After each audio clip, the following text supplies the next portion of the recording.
the end is near. And so I face a lot of dust. Anybody know dust? Anybody know dust? Do you know what? I say to Sutik, I said, dust has 0 calories. You can have as much as you like. I didn't think I'd be opening this with a Little Britain joke, but there we go.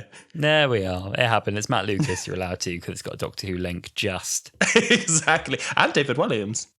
And Tom Baker. Is he, oh, yes, that's right. Oh, a triple reference. Then it's fine then. Oh my God. Oh, well, it's fine. That's allowed. Here we are. We're at the end of season 1. Doesn't feel like the end, does it? God, here we are. No, it feels like it came around very quick. We're back, not off for too long, 6 months until we get another story. Listen, Power of the Doctor to the Star Beast was over a year. We've been through the hard times. We'll be fine. We've done worse. They've got their feet now. They've got their feet. They found their feet. They found their feet. They've got their feet. Mm-hmm. They've located their feet, and they are now hitting that ground, and they do be running.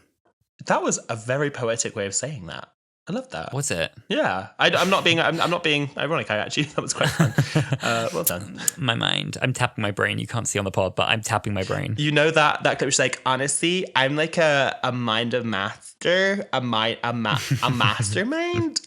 That was you right now. That's me. What an eventful week, though. What a place to watch the finale as well. As we'd mentioned, we were going to be watching it in the IMAX in central London. We did. Which we did. It was so lovely. We had one of our friends, Beth, friend of the pod, she had organised like a big group meetup at the pub down the road, and it was so lovely. There's so many people that we know, so many people we sort of know online in like the Doctor Who world, so it felt very like communal, and we got to have like a real little like sort of hangout before we all went into the screening, which I liked. Yeah, that was nice. It's nice to see everyone. It's always quite overwhelming meeting people IRL and being like, oh my God, it's you. Oh my God, hello. Oh my God, it's you too. Especially people that you just you know from online, but you don't actually know them, so you kind of sheepishly look up and you're like, hello, it's me. Hello. Sorry. The boy from the internet. I do follow you, and I do actually love everything you do and all the work you've done on Doctor Who. I think it's really amazing.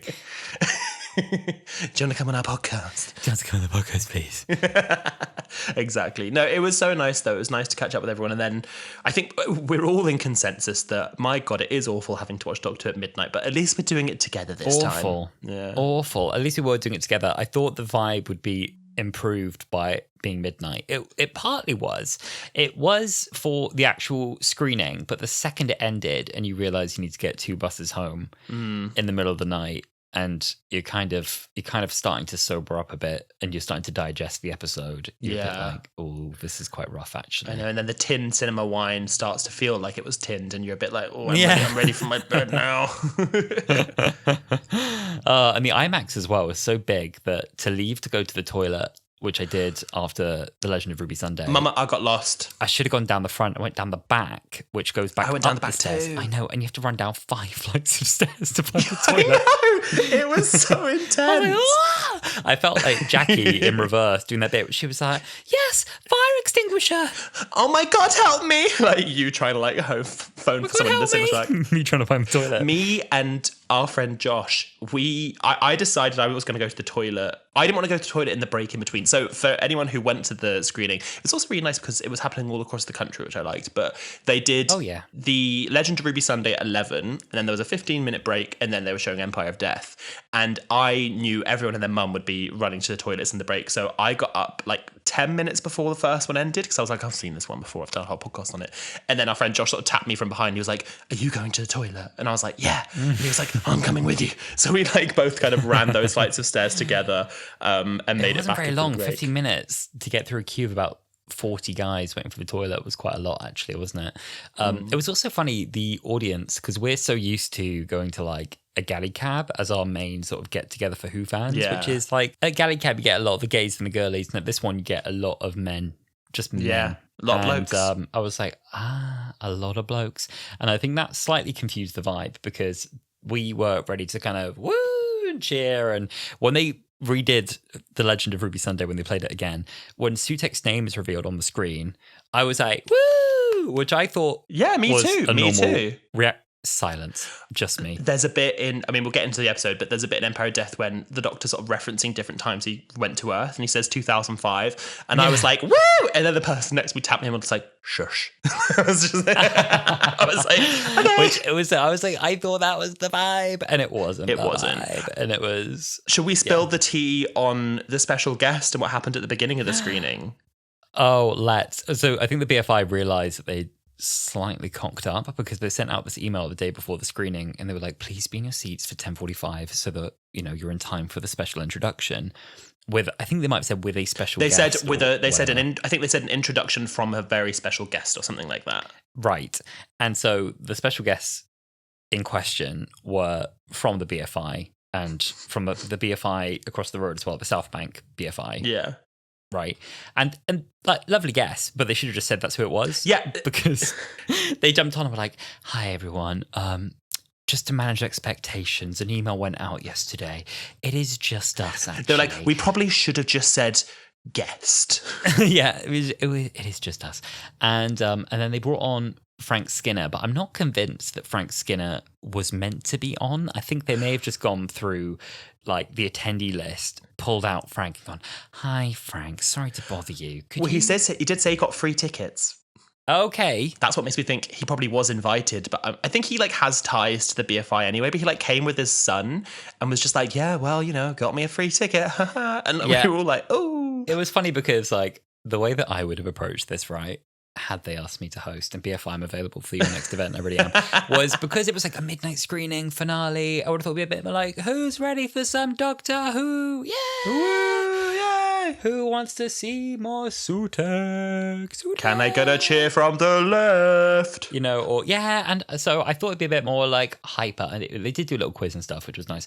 But Frank was a bit too frank, if you will. And he came on, and they were like, what have you thought of the series so far, Frank? Are you watching? And he was like, I do think it's found its feet a bit more from episode 3 onwards. And it was like, too honest, Frank, too honest. This is not the point that you do that. We thought we wanted like Reese and Cara out being like, right, guys, so Doctor Who, we ready? Blah, blah, blah, blah. I mean, like, love Frank. Honestly, no disrespect.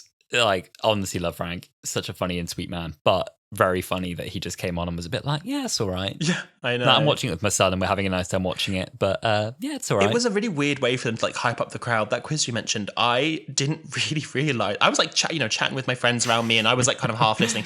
And I heard they were doing somewhat of a quiz, and they were asking some questions. And then there was a question that said, who was the voice of Janice Goblin in the Goblin song? And I like put my hand up because I was like, oh, I know Christina Rotondo, she's a friend of the pod, she's been on the podcast. And they kind of looked over at me in the distance. They were like, oh no, we're actually asking the middle section of the cinema right now. And I'm a rule follower, so I was like, oh, okay, sorry. And I like put my hand down, and I sat there and they kind of like waited, and nobody knew in the whole middle section of the IMAX. And then they kind of turned to my general area and they're like, okay, well, who was that guy that said he did know? I also shot my hand up when they asked. I was like, oh, we know this one. And then I realized as well they were asking the middle, and I felt like a brat. No, me too. So I was like, oh no, sorry, I didn't mean to jump in. I didn't know that was the system we were doing. Neither did I. And then they were like, okay, who is it? And I was like, Christina Rotondo. And they're like, yeah, it is. And I was like, woo, like that's fun. And then I saw someone running up to me with a mic, and I thought, oh God, they're going to ask me to say something. And then they handed me something, and I suddenly realised it was the Blu-ray for Series 3 of Doctor Who, but from the Series 1 to 4 box set that they'd clearly like split up. So they just pulled out the one. Yeah, so they just pulled out the one and gave me like a little Hello Sweetie wallet holder, which was lovely and unexpected because I didn't realise I was entering a competition, but there we go. No. Yeah, I would have loved to have recent character go, it's Donna, and then her go, oh, hello, the IMAX, and then do the whole bit. But it would have been. No, unfortunately, that wasn't it today. But it was, I mean, it was still great fun. It was so great. We got hello from Millie Gibson in the middle, and it was very exciting to see her give a special message. And maybe they had it in all the cinemas, actually. But my reading of her introduction was it was quite somber. Yeah. It was quite like, hi everyone, we're really grateful. Thank you so much. She was like, for watching. Thank you for staying up so late on a Friday night. Like, we are really grateful. I was like, we're having fun. Are you? Like, are you having fun? yeah. Are you I having a think good they time? must have filmed that was- at the end of series 2 because they'd only just decided how they were going to Yes. release it. And she clearly was like caught at the end of set one day and that we need you to do a little socials thing. Hey, can you kind of a socials bit? Yeah. Anyway, we'll get into it now because I don't want to give away too much of what I felt really about this episode. We will kick into it. So as I hope you know by now, we are talking about The Empire of Death. It's the season finale to season 1 of Doctor Who, aired on the 22nd of June 2024, which is literally yesterday as a time of recording. And it sits on a slightly lower than it has been recently IMDb score of 6.9 out of 10. 6.9 out of 10. There's some really mixed reviews. A lot of them are more positive than I guess I expected because the fan reception in my bubble of Twitter feels quite negative. Yeah. And the Standard gave it a 3-star, but the headline they put with that was The Empire of Death review. After all that, this is the reveal we get. Radio Times gave it 5 stars. Right. They said Davies turbo blends the Time Lord's rich heritage with long lost family in an eerie and thrilling finale. And yet they thought that the Star Beast was as good as Legend of the Sea Devils. I'm confused. I know. The rating system is a little over the shop over there at the Radio Times. The Telegraph gave it 4 stars, saying, rounding off Shooty Gatwa's patchy debut series, Empire of Death gave us some much-needed swashbuckling action. Okay. And then The Eye gave it 3 stars, saying Russell T Davies' weakness for loose plotting and rushed endings lets this final episode down. I'm excited, and like you said, I want to wait till we've given a little recap of the story and gone through some tweets from listeners before we say what we feel, because I'm excited to get into what we both felt about the episode. Oh, also, I saw that Russell T Davies, he wasn't even a special guest at the screening he went to in Manchester. He was just sat at the back. He just turned up and did a little meet and greet at the end, but I don't think it was an organised one. You know what? I think that's quite a nice way to do it. You can slip out quietly at the end.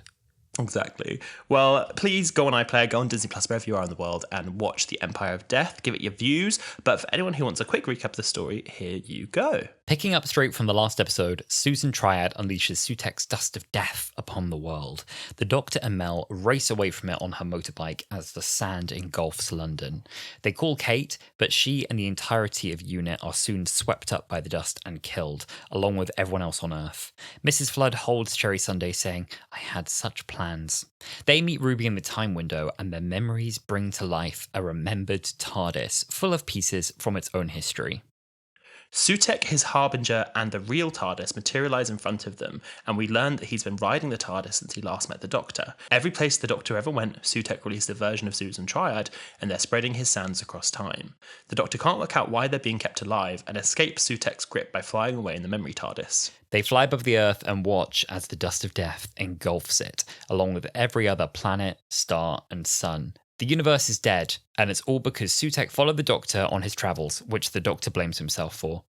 On the screen from the memory TARDIS, they see the Doctor's old memories of meeting Sutek, and he shows Ruby and Mel himself with Sarah Jane. They travel to a dying world, and the Doctor meets a kind woman. She shows him his child's cot, but soon realises that they died and she forgot. Even memory is dying now. The Doctor asks her if she has any metal, and she finds a solitary spoon and gifts it to him because he has such a lovely face. Tired of holding on, she fades into sand and dies in front of the Doctor. He promises her that he'll use it for good and heads back to the memory TARDIS. He puts the metal into the screen, using something real to keep the signal strong. He passes the monitor to Ruby, and it shows her an interview with Roger William, future Prime Minister. He tells her the TARDIS has a perception filter of 66.7 metres, which she instantly recognises as 73 yards. Funny things happen at 73 yards, he tells her. They realise that Williams introduced mandatory DNA testing in the future, which means that her mother's DNA must be trackable from 2046, which is where they need to go. Unknowing to the Doctor, however, Mel has been slowly losing her energy and suddenly starts hearing the voice of Sutek. He kills her and uses her as his puppet to find the Doctor. He's been keeping them alive because he has killed all life in the universe, knowing everything there is, but the one thing he doesn't understand, why is the identity of Ruby's mum hidden from him? In 2046, the Doctor and Ruby track down her mother's DNA, but Mel reveals herself as a servant of Sutek and transports them to Unit HQ to be confronted with Sutek. Sutek restrains the doctor, and Ruby tells him she'll show him the screen and her mother's identity to keep the doctor safe.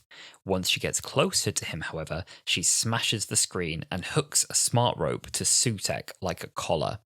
The TARDIS shoots the Harbinger out of the console room, and the Doctor and Ruby run inside.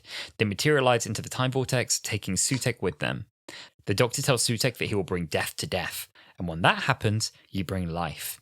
Suddenly, everybody across the universe comes back to life, with Mrs. Flood exclaiming, "He did it! You clever boy!"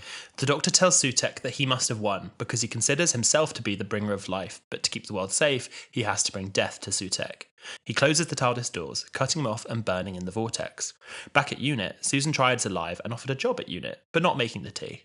They find the identity of Ruby's mum, and it turns out she is completely ordinary. She left Ruby at the church age 15 and is now a nurse living a perfectly ordinary life. She pointed at the Ruby Road sign, naming her own daughter. They find her in a cafe, and Ruby introduces herself as Ruby, the girl who is named after a road.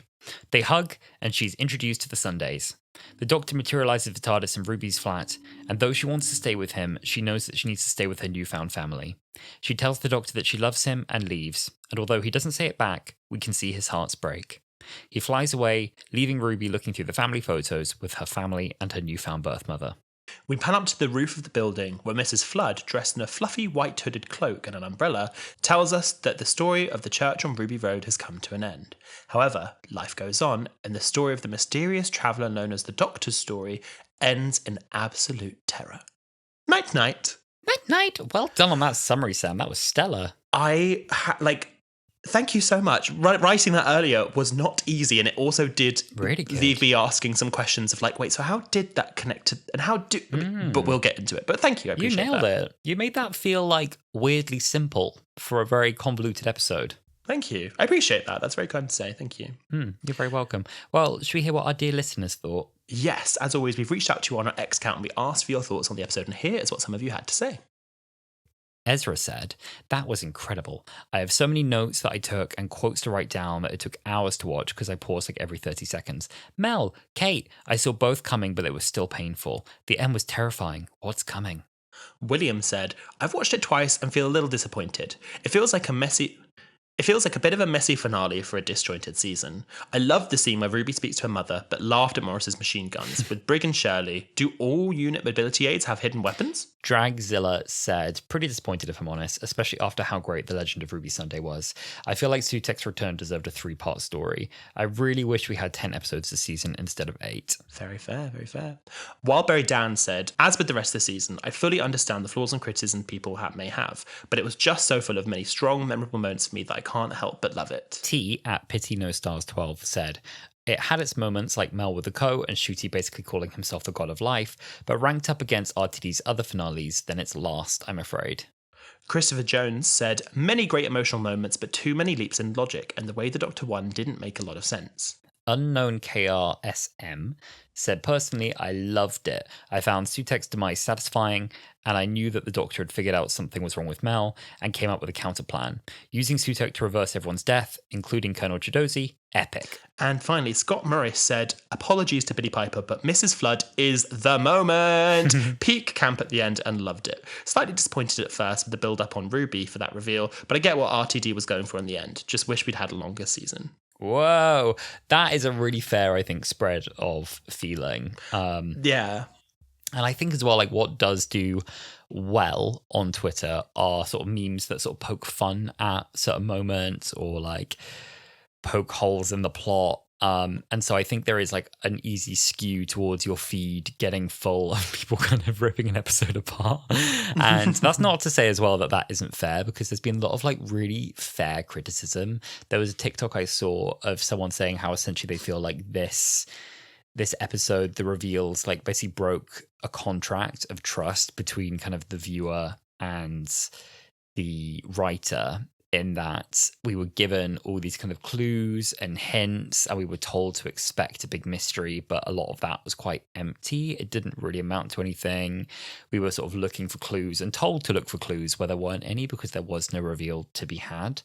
Yeah. And sort of said the issue with doing that is that it's a little cheap, kind of having your fans kind of running after after a wild goose chase and just kind of looking for things where actually we're never planning to make a big reveal, and pointing to things specifically like the hidden song, there's something very wrong with this creature, why does it snow, the carol of the bells, all these little hints that were kind of building to something, but then ultimately it built to nothing. And people have mirrored quite, I think, similar criticisms to that. Yeah. My feeling when I came out of the screening was like, there were a few moments that made me really roll my eyes, and I was like, come on now, that's not very good, that's not very satisfying. But I wasn't mad about it. I was like, okay, like I think I had fun. And then I kind of looked around me, and your friend was there with his head in his hands. You turned to me and were like, that explained nothing. I turned to my boyfriend, and he was like, that was a little rough. And I was like, oh, like this is much more mixed, I think, than I'd realized. And then I think heading on Twitter and speaking to some other fans on the bus, I was like, oh yeesh, like people really didn't like this. And at 1 a.m. as well, I was like, I'm not ready to like enter this like debate about what was good and bad about it. Because I was like, and I never am. Like at that time of night, I'm like, oh please, like I can't enter that discussion right now. But unfortunately, like simple questions caused the whole thing to fall apart a bit story-wise. And I was like, and it's like, well then how did this and why did that? And it was kind of like watching this thing fall apart in my hands that I had just enjoyed, going like, oh yeah, that did that. Oh, why did they? Oh, I'm not sure now. Oh, yeah, that was weird. So I don't know. Yeah, for me, on original viewing, I came away from that saying, I don't think we learnt anything from that episode, and I don't think that we got any payoff that we felt like we deserved. And sitting on it for a minute, what I feel like happened, which I'm very confident, especially with some interviews and stuff that have been floating around, is that Doctor Who, and I also want to preface this by saying we run a Doctor Who podcast. I'm going to be quite honest, I have a fairly negative review of this episode, and I try really hard not to be too like pissy and downy, because at the end of the day, it's all of our silly blue box show. It's fun, it's camp. There were so many camp moments I loved in this episode. Like I love all Doctor Who. However, I feel like what happened was they were given a 2-season commission, and they've written what I'm hoping will be a great story spread over 16 episodes or 18 episodes with the Christmas specials. And so what we've got now is, Ruby's left the TARDIS, and that's fine. But we're being promised, her story's not done. She's coming back. We're going to have all this exciting stuff to look forward to. And what it feels like we are is at the midpoint of a season. But we're being told, wasn't that a great season? Didn't you love that whole season as a whole? And I'm here going, yeah, that was a really good half of a season of TV. I can't wait to see the rest. And the rest is going to come in a year. And for me as a viewer, I don't personally feel satisfied with that, I think. Yeah, I think that's fair. I think a lot of it felt like it came to a really unsatisfying head. And I think maybe part of that was that my expectations were already a bit moderated going in. I wasn't super confident that they would be able to land that ending. I think I expected it to be what it was, which was like a visually delicious kind of roller coaster story, lots of action, big dramatic finale, loads of great bombastic music, all the stuff that I kind of like. I'm kind of almost happy to like slightly switch off brain a bit and just kind of enjoy the pretty colours. And that's fair too. And that's fair just too. Enjoy the feeling. And then but then it is also like then a question of like, I think the big concern for me is that historically when people have had like a big issue with kind of the way that a trilogy or a series arc is wrapped up, is that can really harm the way that people see all the episodes that precede that ending. Because if the ending isn't satisfying and it doesn't wrap up all those threads, I think it makes people quite reluctant to jump in at all. So like the final season, for example, of Game of Thrones being a mess and being wrapped up, in a rush, led a lot of people to kind of revise the way they felt about the whole series. And Game of Thrones, until House of the Dragon, like dropped out of cultural relevance like overnight when the ending got messed up, basically. That was my memory of it anyway, was that I think within about 2 years point. it just dropped out because people were so upset about the ending and just felt that all this potential, all of this like really strategic moving of characters into the right place and all that theorizing that had happened on Reddit threads over years and years and years and all these series, and then it came to like, oh, that's what they did. oh, but why? But why is that doesn't make, and so that was a bit, and so anyway, there's that. And then there's also kind of, I think about things like, Star Wars was a bit messy. The trilogy they did, the new trilogy, they didn't plan that out super well. And they kind of retconned as well their own story. Episode 2 kind of got changed to become episode 3 because there was a backlash to episode 2. Yeah. Some of this RTD is kind of saying is in itself a response to episode 2. I worry that basically in the age of streaming, where overall the consolidated figures are quite low for Doctor Who, you almost now need some new viewers to go in and pick it up as a digital box set, that people won't do that if what they are hearing on the grapevine is not a very good ending. Yeah, I think like for me, and we, like I said, we run a fan podcast. Like what I get frustrated by is that we're not like pissy haters where we're like, oh, Doctor Who's cancelled and no, R.I.P. Doctor Who, not my Doctor. And what I feel like we're really rooting for the show. Like we want it to do well. We were all rooting for you. How dare you? I don't know why that was Mickey Mouse saying that. Oh boy, Minnie, we were rooting for Doctor Who. Oh, Russell T RTD. Go. No, we're really rooting for the show. We want it to do well. We're telling all our families, watch it. Doctor Who's back. It's so good. It's got shooting in the budget, whatever. And I feel just a bit like disappointed and let down. And it's not a case of like, oh, it's been an experimental season, I don't like that. It's not even a case of like, oh, Ruby's mum was ordinary, I don't like that. Like all of these things individually, I think, are completely fine and make for entertaining TV. But when you put them all together, like all the unanswered questions, all the experimental plots, all the ways that they've shifted the rules, and also like you just said, with relatively low sort of like numbers, I feel like what we were kind of sold this as is a new jumping on points for fans who have said, look, Doctor Who's now been going on for ages. You're not really sure where to come on. Brand new deal with Disney, brand new Doctor. This is where you can come on. And this season has relied quite a lot on some level anyway of prior knowledge, a big bad that relies on you knowing so much about the previous episode. Like, previous monsters come back all the time and they get reintroduced all the time. That's fine. But to the point where they literally have to be carrying around a screen of footage from that episode, and had a Tales of the TARDIS episode in the middle with like, if you want to go back and watch this one, you go back and watch this. We've re-edited it for you. And to rely on that so heavily, I think we needed a smaller, more contained finale that was like, right, it's a big bad, we're going to fight this monster, it's relatively high stakes. I think universe-ending stakes was way too big of a swing for the finale of your first series of a soft reboot. It was almost like a flux-level threat contained to an hour 45 in a way, right? Every star, every planet is dead, how do we reverse it? And then kind of condensing that into a very quick story.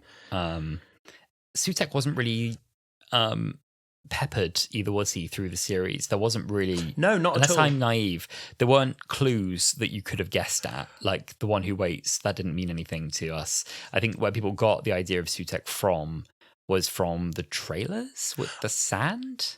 I kind of wished, and also, literally like Sutekh, I understand they were trying to lean away from, and I've seen the behind the scenes stuff, they're trying to lean away from Sutekh being too heavily rooted in any kind of culture or area of land or religion. I completely understand them wanting to do that. But for how heavy he was involved in like Egyptian culture, and also, Set, the character that Sutekh is based on, is a character of Egyptian lore. I don't think there would have been anything wrong with having one episode set in ancient Egypt that has a completely separate plot, like nothing to do with Sutekh. But then maybe at the end, there's a panning shot where the TARDIS goes away and two characters mention, the god Set. And you see like a drawing of Sutekh in hieroglyphics. And that leaves us to be like, oh god, or something like that. Like maybe Susan Triad of, ancient Egyptian Egypt, like, was there talking about her god Set or something. Like something like that I think we needed in the season. Right. Should we go through kind of moment by moment where our highs and lows were? Because my highs and lows whip from like, yeah, to boo, to okay, to yeah, to oh god. So I mean, should we kick in and then I think we'll probably overlap on where we kind of have something we want to say about certain moments. Yeah, I'll jump in. I mean, my first note is very chronologically. It's actually a high for me. I really, really liked the sort of hard cold open. I liked that we don't get any exposition. We don't link too much on what's happening. We're like straight in with the drama. I love Mel and the Doctor's dynamics when the Doctor's like, go faster, and she's like, I'm going as fast as I can, like on the bike. I really, really, really liked that cold open. I loved the open as well. It really felt high stakes. It felt cinematic. It felt like a really big, grand, high budget action sequence that's only possible now, which was great. It felt like the first time I'd really seen like, yes, the budget is making this bigger than it could have been before. I think for me, No, this I get might that. be one of the That's first fair. times I felt that. There have probably been other moments where I thought, actually, you know what, budget has helped this come to life. But There's always a twist. There's always a twist. not There's that, always a not twist that, at the end. Not that. But and I like the way that Susan blows her dust as well. I thought that was quite camp, a little like kiss of death, if you will. Yeah. I liked that. Mel telling the Doctor to hop on cowboy, love, chill up my spine, riding an orange Vespa, the behind the scenes that goes with it, as well as shooting Bonnie being pulled on a Vespa is absolutely fantastic. The behind the scenes of all of this was so satisfying, actually. Like the amount of care and detail that went into decorating this as London on the streets of Cardiff. There's really subtle VFX added in as well, like even the view out the back of a bus that changes the Cardiff skyline into a London skyline you'd never have noticed. It just felt like it's one of those moments where this is something that doesn't, I think, get enough praise in this era because it's so slick. The production value is so consistent and so good, I think. The story is where the criticism comes in, but I think production-wise, faultless. Yeah, I think that I'm not going to say Doctor Who has never looked this good because I was watching some of the 13th era recently and it looks gorgeous. Like it's the way that it is filmed. I feel like the 13th Doctor's era was potentially more cinematic than this, but this makes me feel a lot more like I'm watching a blockbuster. Yes, like it's almost like that is a really gorgeous film and this is like a really adventurous cinematic blockbuster. And I think part of that is maybe Disney's involvement. It gives me much more like Marvel Cinematic Universe, which I think is what Russell was originally going for. But yeah, I agree. Big action, very like Mission Impossible, high stakes. Really, really liked the opening. Absolutely. I think 13th Doctor Zero looks fantastic. Some weird choices with close-ups, but apart from that, people have said actually like all the filming on location they did more in the 13th era, where this one's very set-based. Is really good. That's a really good point as well, just about the close-ups, in that I feel like they're kind of filming this. I've never thought this while watching it on my TV, but watching it in the IMAX, maybe it is just because the screen was so bloody big. Whenever they do punch in and do a close-up, it's too close. And I feel like they can't quite decide if they're trying to film it cinematic or film it like a TV show. I actually felt the same thing with this, yeah. Fair enough, yeah. I think the VFX of the sound was really cool. I thought it looked so good. Like I think the visual idea of like a deadly dust that turns everyone into sand was pretty good. They don't feel so good, Mr. Stark. That's my only criticism is it was very Infinity War, and it was almost like we did this 7 years ago, and it was good that it was almost to the same standard as a Marvel blockbuster. Like it looked to me as good as the dusting did in the blip. But I thought it looked really good. VFX was awesome. It is funny that they just have such a similar ending to the biggest ending in Marvel. Yeah, that's so silly. Yeah, I mean, that is maybe where my next mixed point actually comes right in, is I found the scene in Unit after this or during this quite mixed, in that Kate's death I thought was quite sad. I need to hear the birds sing again. I was like, sad, rushed, but sad. iPad Rose, I found so funny that I can't even be annoyed about it. She was just kind of over there doing Roblox or something, I guess. I mean, yes, she was controlling the lasers in the ceiling. I get that.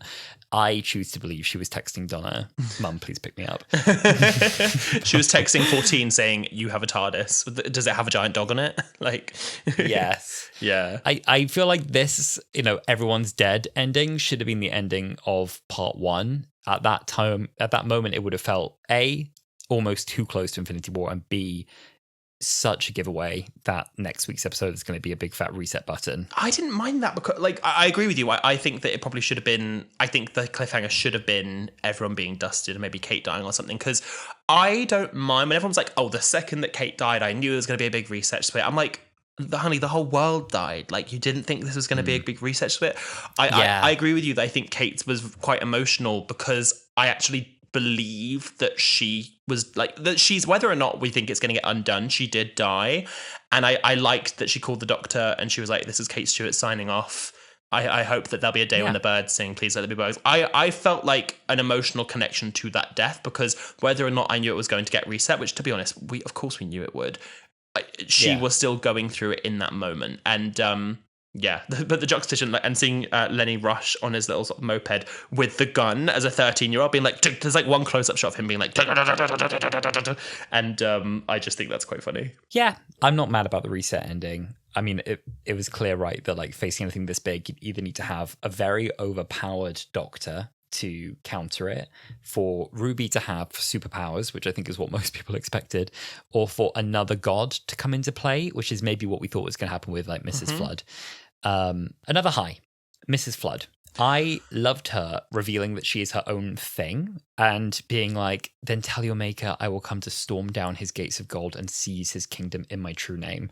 It took me a while to realize that what she meant by that is, as in, well, we're both going to die, so let your god know that I'm on the way and I'm taking heaven, which I thought was like, I thought that was cold. I was like, damn, me too. Nice. And then in that moment, that little bit of humor as well, where she gives away that she's something much more powerful than Cherry can realize, but also it's funny with, I'm so sorry, you tiny little woman. I'm so sorry it ends like this.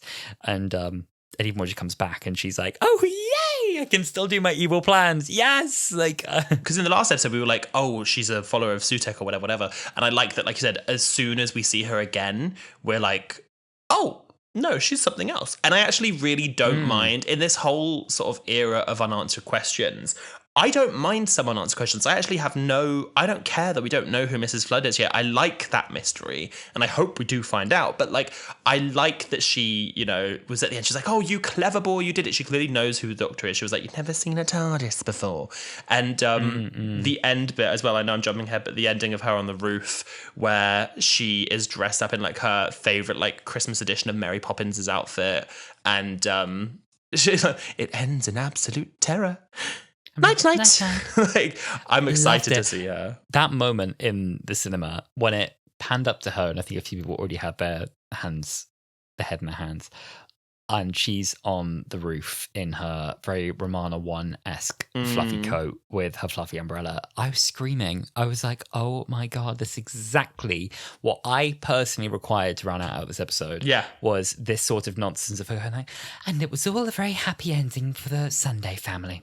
As for the Doctor. And I was like, yes, this is the silliness I needed. Like, it was just a nice, I'm so evil. Why am I pottering around on the roof right now? Who knows? But it's sinister and it's funny, and I'm doing a fourth wall break, and I just loved it. Yeah. I really loved it. Me too. I really, really like it. I am excited to see more. This is where I think Doctor Who mysteries do well. I'm excited to see more. I'm intrigued as to who she is. And yeah, love Mrs. Flood. Love her. Camp.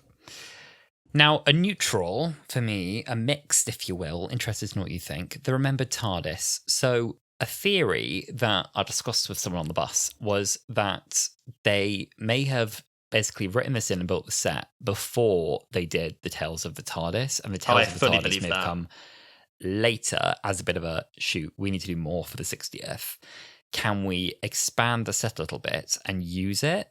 Since we've got the back catalogue coming onto iPlayer, could we do a bit of a tie-in with this, getting some old actors, So I think this set is too small, is my criticism. I like the details they did manage to cram in. I think in the behind the scenes you see that Yaz Khan's police ID is in there, the Toclafane is in there, Handles is there, Amy's models of the Doctor are there, all sorts of lovely. I love that kind of quick, subtle fan service, and the sound of the doors closing and the classic sound is nice. For me, I completely agree with you that it is too small. I agree it's too small. And I think especially because like when people are like, oh, we have to fill it with all this stuff and we have to build a whole new TARDIS. And I think of like in Jodie's era when Yaz and Ryan and Graham get that other TARDIS and they fly to Earth. Like that was another TARDIS that they had to build, but it was really big. And I feel like, I know it's meant to be very cluttered and, like the TARDIS has always been big. So it's interesting to me that the memory TARDIS is so small. But I do understand that, you know, obviously story-wise, it's like it's barely held together. It's barely functional. It's running on memory. I actually had it as one of my highs. I think it's a really fun concept. And I completely agree with you that I think that they probably built it, because the way they talk about it in Unleashed is very much purpose-built for this episode. And it sounds like they just quite last minute were like, oh, we have this set. Is there a way we can just use it for the other things? I like the idea. I like the idea that like 13th TARDIS is like a campfire that they go around there. I like that this story kind of gives us an origin of it, but I think that I prefer the memory TARDIS in use in Tales of the TARDIS. My favourite moments for it in this episode were the little moments Mel had with like the 6th Doctor's coat and sort of hugging the 7th Doctor's jumper. And I think that when you're leaning into the past nostalgia of the show, and like you said, there's a million props, which the graphic designer has said are the actual props. They didn't recreate any of this for the show. Like they just went into their archives and got it. I think the memory TARDIS works best when you are leaning into the fabric of the walls and saying like, this is made of like my memories and the memories of everyone else's. And so much as I do actually really like it, I think it works better in the Tales of the TARDIS. And I hope that we get more sort of Tales. Can you imagine if like Billy comes back with like, I don't know, Jackie, Billy and Jackie sit and they do a little, you know, Tales of the TARDIS for series That'd 1. That'd be a nice one. Yeah. Billy and Jackie would be a really funny combo together. I think Russell said he's not going to do a 2025 20th anniversary because he was like, oh, it's too... it's too soon. It's too soon. It's too similar. It's too many anniversaries. He lies. That guy lies. Maybe it is an opportunity for Billy to come back in some way. I think it's been a long time now since she's appeared really in any way in the show. And I think as such a fan favorite, when she does come back, it will have to be really special. But we'll see. The actual escape scene for me had more potential. I feel like it was a little off. There was this moment, I think, where we have this confrontation with Sutek, and then they're kind of allowed to escape. They all hurry into the TARDIS together. And the tone is a little confused because on Earth, everyone is dying. It's a catastrophe. Ruby's mother is dead. Kate is dead. Very sad, very scary, complete devastation. And then it's like, right, Ruby Roo. And yeah, it's an absolute death track, Melanie B. And they're trying to then almost create this like emotional kind of like, here we go, like, you know, escaping by the skin of our teeth moment. It's almost like a small victory for the Doctor, you know, like, here we go, we're gonna get away from the god of death just by the skin of our teeth. And it should have, I think, felt really exhilarating, you know, moments of like, oh, we're on fire, put that out, grab those wires, do that with that. And I could see almost in the dialogue what the vision was, but I didn't feel it quite came across. And my one other small criticism, minor, this is a nitpick, but I would have liked when he's like, Ruby, try and remember the TARDIS. I really feel like that was an opportunity for like Ruby and Mel together. Oh, yeah. Remember the TARDIS. And Mel just kind of was asked to sort of stand still. And I'm sure she did remember the TARDIS, but there could have been a little handhold, close your eyes moment. Did you ever see the Sarah Jane Adventures episode Death of the Doctor with Matt Smith? Of course you have. So there's the bit at the end for anyone who hasn't seen it where basically, I'm not going to go into this too much. There's a big plot that, look it up. Yeah, it's a great episode. We'll do it on Hulu at some point. Anyway, the villains need to get memories of the Doctor and specifically memories of the TARDIS to create a copy of a TARDIS key. And they have Sarah Jane and Joe Grant hooked up to this machine and they're like stealing their memories. And the way that they can sort of overcome this is the Doctor says to them, no, lean into my memory. Think about every single adventure. It'll overwhelm the machine. And we get this gorgeous little moment with Joe Grant and Sarah Jane, who hadn't met before this episode, being like, I remember the Doctor. And we get to like sort of see into their head and we get little flashbacks of all their memories from, you know, the classic era and their new adventures. And I think that was a moment we could have really lent into Mel as well. I completely agree. It feels weird that so much of this is put onto Ruby because I get that we're in, you know, the Ruby Road memory thing. It's linked to Ruby, but I am assuming inside the memory TARDIS, it can connect to anyone in there. And I think if you're trying to specifically remember the TARDIS, yeah, I think Mel could have been more involved there. I agree. It's a minor thing. Since we're on that moment as well, Sutek's design, I far more enjoyed in this one. In the last one, I think I had it as a low, but I think it was more to do with the angle we were looking at him from, because in this one, I really like Sutek's design. There's a bit where he spins the TARDIS and he kind of like cradles it in this very possessive way. Sutek as well in the dusty daylight in a silent unit building where you can almost hear the weight of him and the way he moves around. He's much more intimidating. so much preferred his design in that context. I think it was like the close-up wide angle thing and the green lighting made him look a bit The green off lighting to me. did make him look a bit weird, but yeah, I agree with you. They look better in this one. Yeah, and also I thought the voice was so wonderful. Like Gabriel Wolf being 91 and doing this is bananas. Yeah. And there's a good moment as well in The Unleashed where everyone at the read-through hears the voice as a surprise, and at the read-through he goes, "This is the voice of Sutek. Enjoy your read-through, your final read-through." I know, and Shooty's just there like giggling to himself. It's really, really cute. That's brilliant. Yeah, I know. I'm Yeah. so glad they got him back for it. He gives arguably his best performance. He's so good in this. Later in the episode, we'll get to it when he's like, Melanie. Like, oh, it's really chilling. Submit to me, Melanie. One thing, because I've got points, if we're kind of going through chronologically, I'll withhold some of my thoughts about Sutek. But at this point in the episode, which I still sort of stand by, yes, I understand. This is going to sound like a really stupid point. I've said this to you. I feel like Sutek, as Sutek, didn't do anything in this episode. I understand that because of him, you know, he's been following the Doctor this whole time. He was the one that put the Susan triads everywhere. It's his sands of death that's destroying the universe. He's killed. It's so funny that in an episode where a villain has successfully killed every single being in the universe, for me to go, oh, we didn't really see him do anything. Because it was a lot of tell, don't show, where he's like, oh, I put all the Susan triads there. And I'm like, well, no, I've been following Susan. I've not been following you.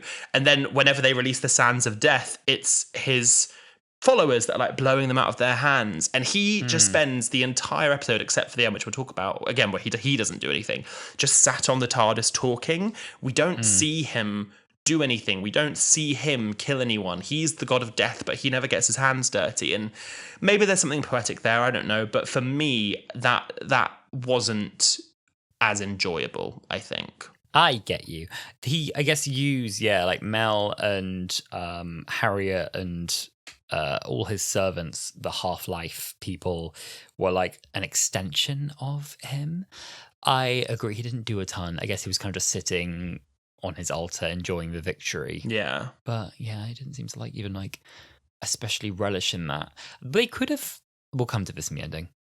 I've got a point there. I'm going to save that one. Okay. Anyway, you clocked the Angels of Death. You know, the bombs, the Susans throughout time. I did. Quite conceptually weird and conceptually hard to get your head around that the TARDIS perception filter was used to create Susans who became stronger in every time that they landed, because every time they landed they reinforced that version of her until she became more real, and she became most real in London, where the Doctor had landed the most. Yeah.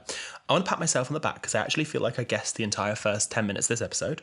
It's on record. Listen to the last episode. You did. And the Susan bombs, I feel like I kind of guessed. Yeah, I don't know. This is where, and again, a big point I have for this episode, and again, I feel like we've only got half a story. I think there's more to come in the next season. But I feel like there are too many plot holes to just put it down to being like, oh, well, you know, that's the direction of the season. Oh, well, that's whatever. So the explanation about the Susans being there, like you said, is that every place the Doctor travelled, Sutek was on the TARDIS, and he sort of released Susan on that version of Earth, and then as more and more came on, they got stronger and stronger. But then throughout the season, we've been seeing all these Susan triads, and like the one in Fine Time, it was Lindy's mum from the motherland or the homeworld, and the Doctor never went there. The Doctor went to Fine Time. He'd never gone to there. Not that we know. But yes. There's Susans in places that, like, I feel like if you're only writing 6 or 7 episodes with a Susan triad, and this is the main arc of your plot, is that it's a place the Doctor's travelled, to have it be somewhere that's like, oh, well, we don't know if he went there, I just think is too muddy. I also just love that all these planets that have no real humans going around, like, I don't know, the Ood sphere that's just like run by all the Ood, and there's just like a random Susan triad in the middle of the Ood sphere. I did think about this, but I guess she became an Ood Susan. Yeah, an Oodin, you might say. An Oodin, if you will. Yeah. A Sood. That's better. Yes. So I think in all of that explanation with the perception filter and the landings, we got these 73 yards references, and at that moment I think we started to go, oh my god, 73 yards, like it's coming together a bit more, and it didn't come together. We had this reference that almost came to something with, oh, how do you remember 2046, you weren't there, were you? Oh, no, I couldn't have been. How could I have been? And then, the TARDIS perception filter is 73 yards. The camera was 73 yards away. And it was like, is this coming to something? And it didn't. No, it didn't. I don't think it did. I was like, I don't think that didn't either explain anything new about 73 yards, other than perhaps that part of the woman being a manifestation of Ruby's worst fears was that in the CCTV footage, that woman was always 73 yards away from the camera and unseeable. Got it. But in the context of that also being the distance of the TARDIS perception filter, I don't think that gave us anything new, did it? I don't think so. For me, this is where the episode really starts to kind of like come off the rails a bit, where I understand that the version of 73 yards we're looking at is a version of events that did happen, because obviously the 73 yards episode that got undone. So the version that Ruby saw in 2046 didn't happen. So then why does she still have a connection to it if it's a world that she'd never experienced? It didn't happen. And a big crutch of what they're leaning on is something that was never mentioned in 73 yards, which is that he was planning on rolling out mandatory DNA testing. And Yes. I understand that didn't happen in the timeline that Ruby was in, but that feels like a really weirdly specific thing to lean on for the concept of 73 yards when it wasn't mentioned at all in the previous episode. And also as a plot point of being like, this is the way we find out who Ruby's mum was. She'll have had to be made her DNA results. Like, we'll have to be able to find them because she had to have her DNA results. There are a million ways I'm sure you can find DNA results today. Certainly when your mother works for the NHS. Like, yeah, I don't know. That's where it just felt a bit too weak of a thread for me. Yeah. I think it was quite confusing that it was also the idea that, like, oh, the time window is still connected and it's giving you clues. Why is it doing that? Yeah. Why is it sentient? I don't get it. So, and also it was giving her clues, you're right, based on the original timeline that Ruby did never experience. Maybe there's some like latent part of her memories that remembers Roger, and that's a relevant clue. But I agree, then why didn't we refer to the DNA testing in that interview scene in 73 yards? Because then at least that would have been a genuine clue. Like for us an about actual clue.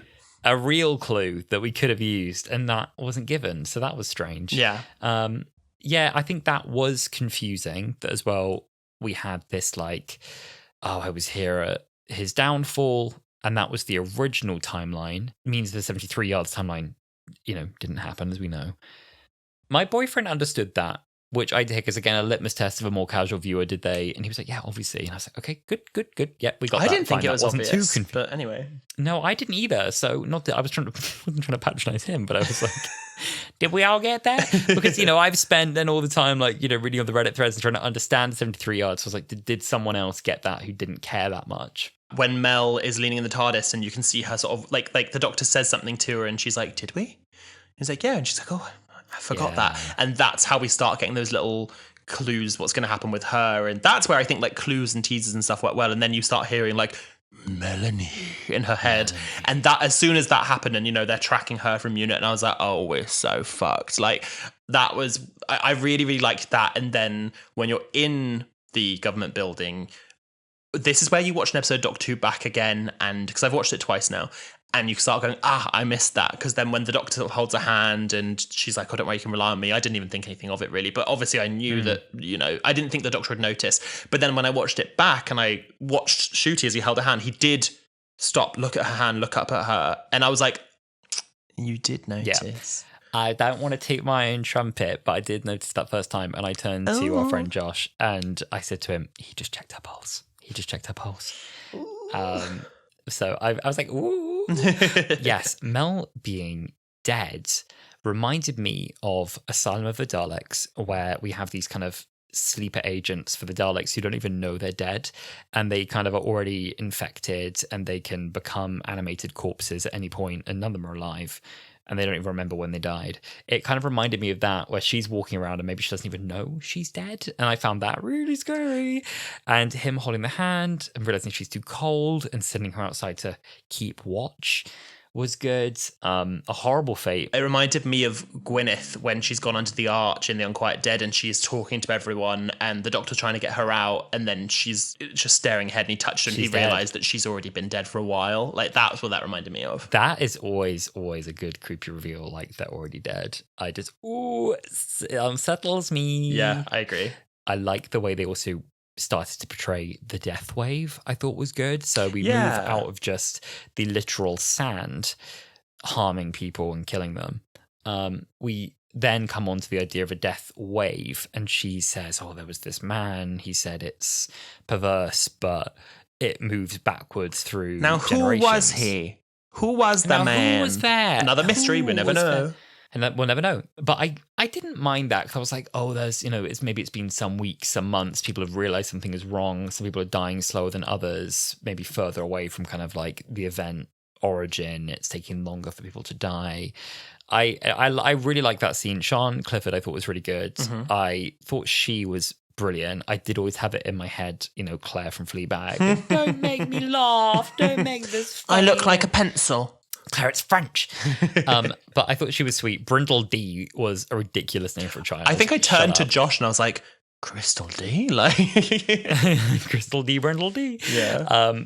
Just Brindle gave Brindle D. I was like, it sounded like a boobar. I don't know, like a Brindle D. Anyway. Yeah. The idea of a death wave felt like, amongst all of the chaos, a small, quiet, grounded moment, remembering details like, I had a husband, he was tall, I remember an opera house, I have a spoon.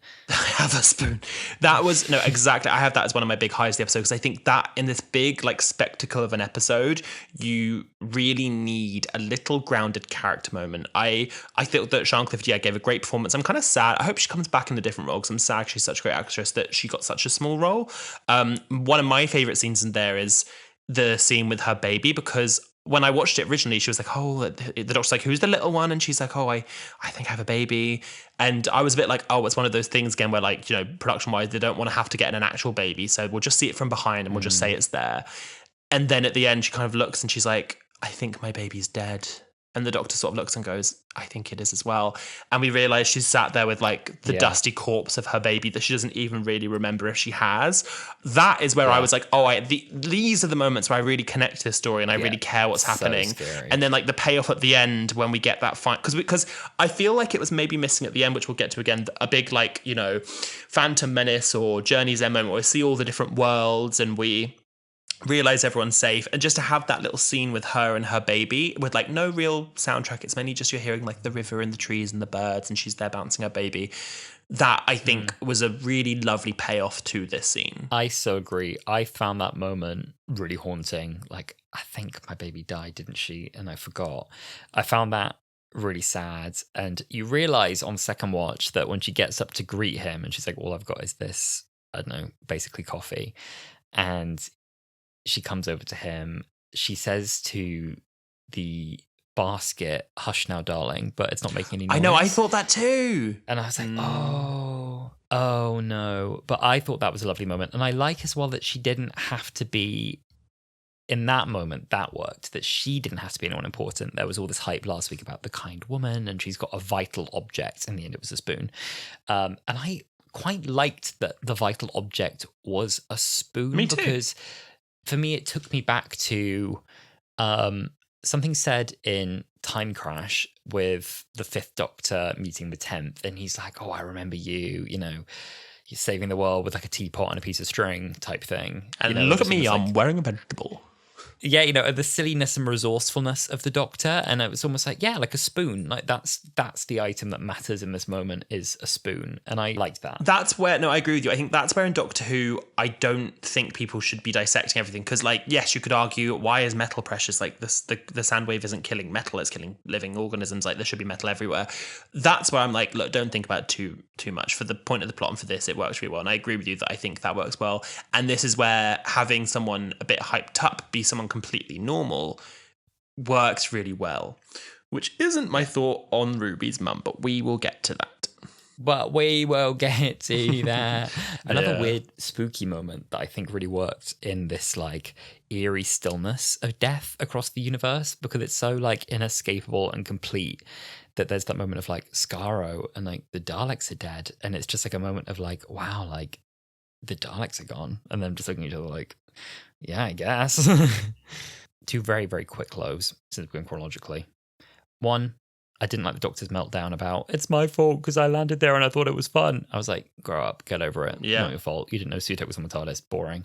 Second of all, Seeing parts of the Fourth Doctor story through the TV, I didn't especially like. I'm sure that worked really well for some people as fan service. Like, it's Sarah Jane, it's Tom again. Yes, they got to be in the story, which is nice. There were just, for me, I'm like, oh, like pulling out archive footage, like it for me always takes me a little bit out of it because I'm like, I can see that that's just from the episode. And I don't know if I love that. I kind of was hoping with all the budget they had that they might have opened with a flashback saying something like 103 years ago or whatever, and it be, behind the shoulder shot of someone dressed as Tom Baker and someone dressed as Sarah Jane talking to someone about something we might have missed in that episode. Right. And then we get like, like how Clara was talking to the first Doctor in The Name of the Doctor, like, and then we get like one shot from the front, which is archive footage, but like cut out and like put into this new scene in like one shot. And I'm like, oh my God, a new scene with the Doctor and Sarah Jane.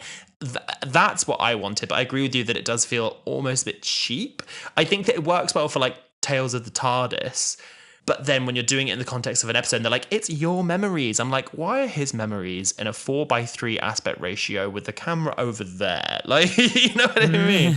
But yeah, I did also feel that way about it. Yeah. But back in 2046, I loved Mel's, much as I loved it with Susan Triad as well. I loved Mel's Servant of Sutekh look. It's quite funny hearing like the quite like low, growly Sutekh voice with Bonnie Langford's quite high voice put over it, and that was quite funny to me. But I really, really like Mel being taken over. I like seeing a companion or someone that you really like and trust suddenly not be able to be trusted and be dangerous. I like that a lot. I always like that, and I think the design of the servants was good. I think the look of them, obviously they kind of updated the mummies for this, them having their like skull faces and their cloaks was cool. I really liked it. And like, it's funny as well, the way that even the servants talk about themselves, they like refer to their own half-life and like, soon we can be free too. Yay, we can die. You know that the mummies were robots in the last one? Oh, they were, weren't they? Yeah. So this is something else. It's something because that just made me think though. I wanted Shooty and Millie to recreate that scene where the Doctor and Sarah walk around the corner and immediately go whoop and like turn around. But anyway, I really like that too, the dialogue where they're like, and once you've killed them, you can end our lives. You can let us die too. Yeah, I like that. Yeah. One thing that they bring Ruby and the Doctor to Sutekh, and one thing I sort of didn't really talk about before that I want to talk about for a moment is how much I really, really, and again, I don't want to be too negative because Wholala is such a positive space, and like I'm grateful for you listening. Not anymore, fellas. Like, I love Doctor Who. This still comes from a place of love. It's come from a place of me wanting the show to be as great as it has been. I personally am really, really unsatisfied and actively don't like the storyline being that Sutekh has been on the TARDIS the whole time. We joked last week. I said, oh, can you imagine there's a scene at the beginning of Pyramids of Mars where he latched himself onto the TARDIS and the TARDIS shakes and Sarah Jane sees an apparition of Sutekh on the TARDIS. And I was like, oh my God, can you imagine if they've been on the TARDIS since then? And we both were kind of like, don't be ridiculous. Yeah. But then we get told, I've been on your TARDIS ever since then. And I'm like, oh, no, you're doing that for real. Oh, wow, you really were. And I just think it pisses me off a bit. And we'll talk about it a bit more, I think, when we talk about the series as a whole in a couple of weeks. But people rip into like the Timeless Child and Jodie's era for like messing with canon and whatever. But I think that especially because Russell wrote so many of these stories, there have been so many times that the TARDIS has been destroyed or blown up or turned into a sun or dropped into a pit of lava or whatever. And the TARDIS turned into a woman at one point and had a whole episode of dialogue with the Doctor. And I think that I am not confident this will happen, but I hope that whatever happens next season kind of retcons this and says, oh, that was a trap and a trick. If the trickster is the big bad of series 2 and said, oh, that was all a trick from me, I'd be like, beautiful piece of television. I don't think that's going to happen because I feel like to say that there's been this big alien literally holding on to TARDIS when, Jodie and Mandip was sat on there in 13's era and all of this stuff has happened. And, there's all people have been sharing these memes about the millions of TARDIS flying around Gallifrey and Day of the Doctor and all of these Sutek's just kind of like tipping their hat to each other being like, hello. I just think that it creates so many plot holes. Like, is he invisible? But like, can you touch him? Like, why did the Doctor then, when he spoke to the TARDIS as a woman, why did she warn him? Like, it creates too many plot holes for me to be a satisfying gotcha moment, Yes, I totally agree, because an immediate question is, why not reveal yourself earlier? Yeah, what are you waiting for? There was a point where Like, I mean, even as far back as, say, the 10th Doctor's era, he'd been to most of the places he would go. You know, obviously, at this point, the Doctor's been all over the place. But almost, if at this stage, the Doctor still hasn't been everywhere, but death is still working its way through the whole universe because there's enough kind of points for it to set off from the death wave, then it doesn't really matter at this point whether it went off kind of 100 years ago or now. So at several points where the TARDIS is destroyed, like series 5, we end it with an exploding TARDIS. Series 4, we end it with a TARDIS nearly destroyed by the Daleks. There are several points where the TARDIS is nearly ripped to bits. And at none of those points did Sutekh kind of go like, shit, might be time to activate my plan and get off this now. He just kind of hung on, which is interesting. He just kind of hung on, which is interesting. Yeah, I don't know. It's just, it doesn't seem like... I'm completely fine with them being like, oh, you didn't realize this whole time and this other thing's been happening and way back for years before you realize. Like, that's exactly what happened with the Timeless Child. But it just feels like the juice isn't worth the squeeze, where I'm like, the gag of being like, oh, he was there the whole time. Their payoff for it isn't there. Also, it being like, oh, you sent me into the time vortex, but I clung on to the TARDIS. It was like, but I don't think he did send him into the time vortex in the original story. Did he?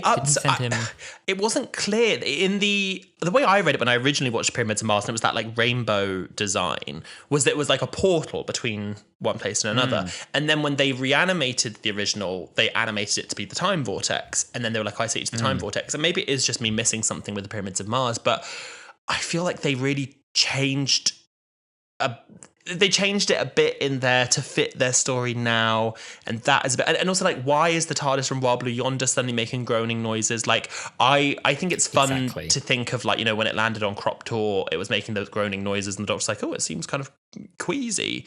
And I like the idea that, like, oh, that was actually Sutekh being so close to like the devil and being like, oh, is now the time to enact my plan, and deciding not. And like, you can kind of look into it how you want, but I just think that why now is it, and the answer why now is because it fits the story you want to tell. Yeah, that totally makes sense. Yeah, also like falling into the vortex at the end is what kills Sutekh. So the idea that Sutekh kind of initially fell into the vortex as a less evolved creature and kind of flew around in there for long enough to find and latch onto the TARDIS doesn't really hold water, does it? It's also like, the Doctor shuts the doors on Sutekh, and he doesn't like think, oh, I'm just going to look and make sure you're actually dead. Because if it's a bigger plot hole, I'm just realizing here, like, the Doctor shuts the door on Sutekh and just assumes he'll fall into the vortex and died, which is exactly what happened last time. And Sutekh was reaching out to grab the Doctor and grab the TARDIS. How does the Doctor know Sutekh didn't just grab the TARDIS again and hold on and go invisible again? Like, the Doctor just shuts the doors and sort of leans on the doors, and we as the audience see him like go and burn in the time vortex. But he probably should have checked the screens.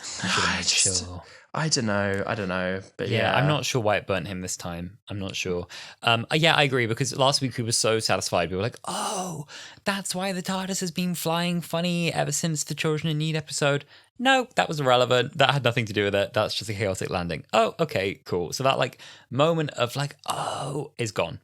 And the groaning noises, I guess they were just warnings that his return was imminent. And it was just a little, oh, I'm coming back.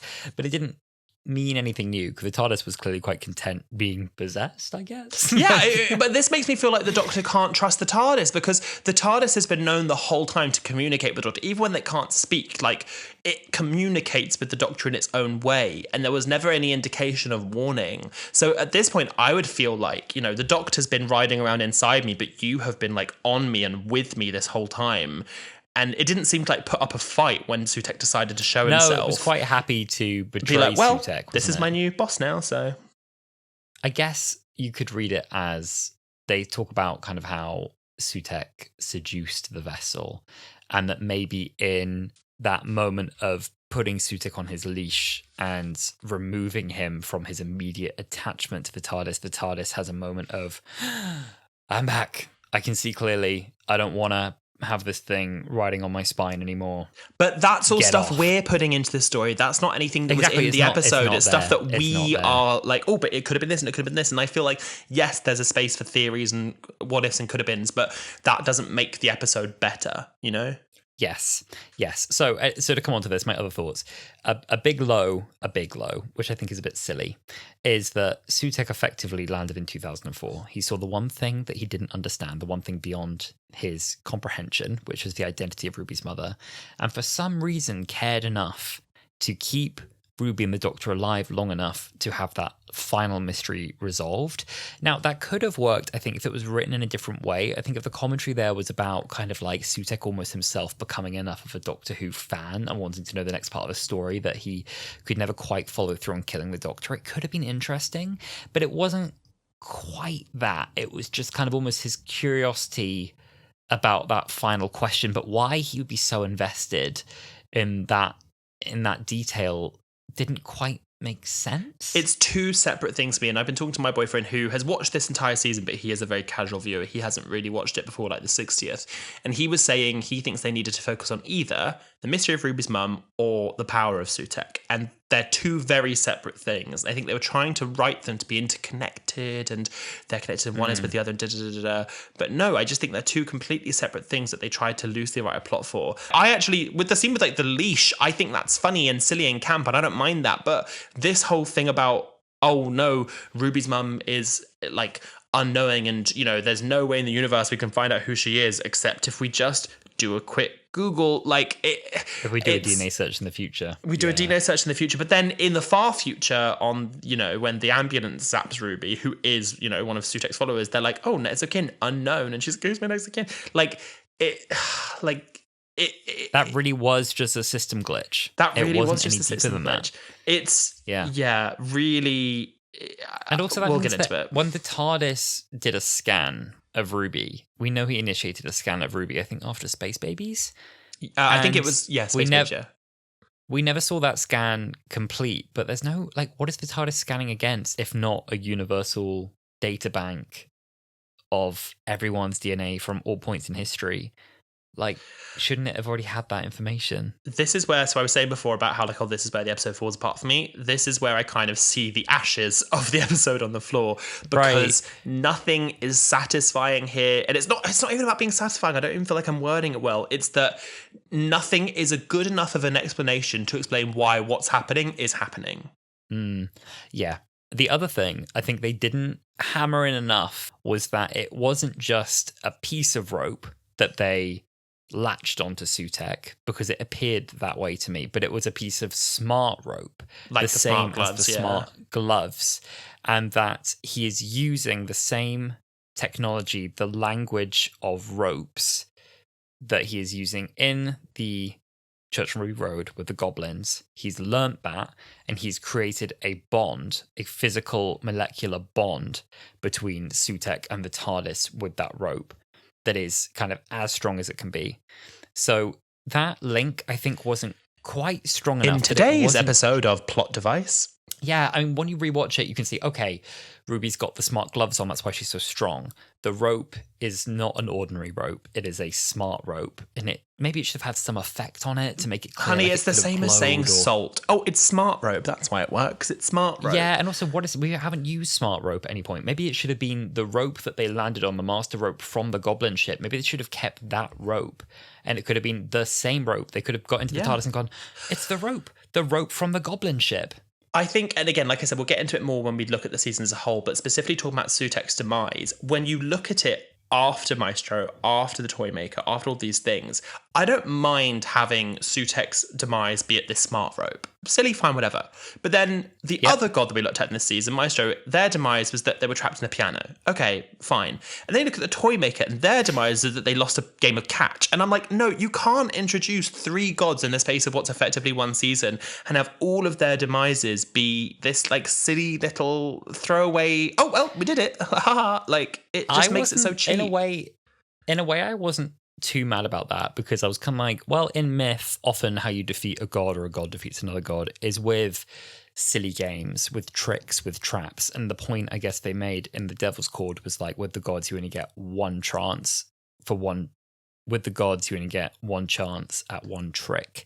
And this was the one trick they could use on Sutek. They got one shot and they couldn't have tried it again.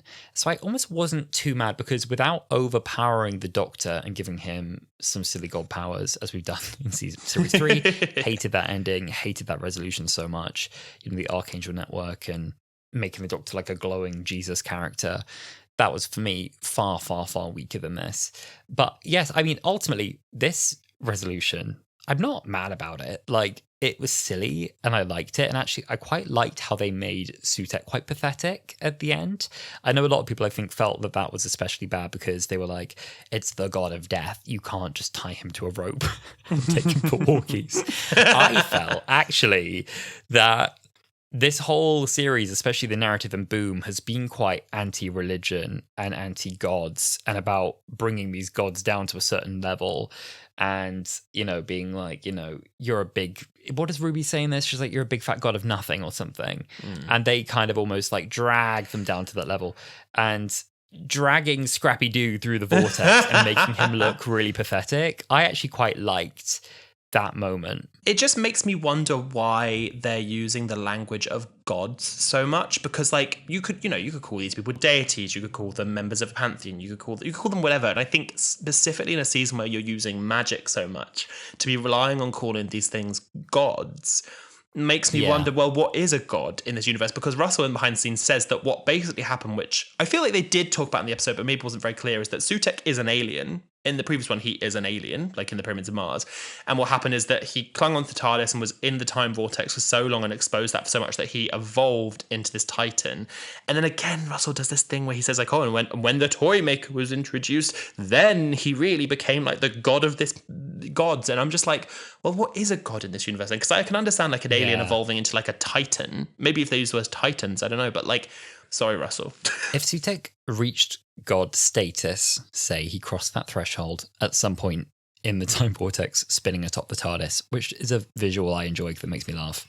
At what point did he start making deals with these other deities to establish his dominance as god above the other gods, as the mother and father and other of them all? Because in what TARDIS sense... the whole time.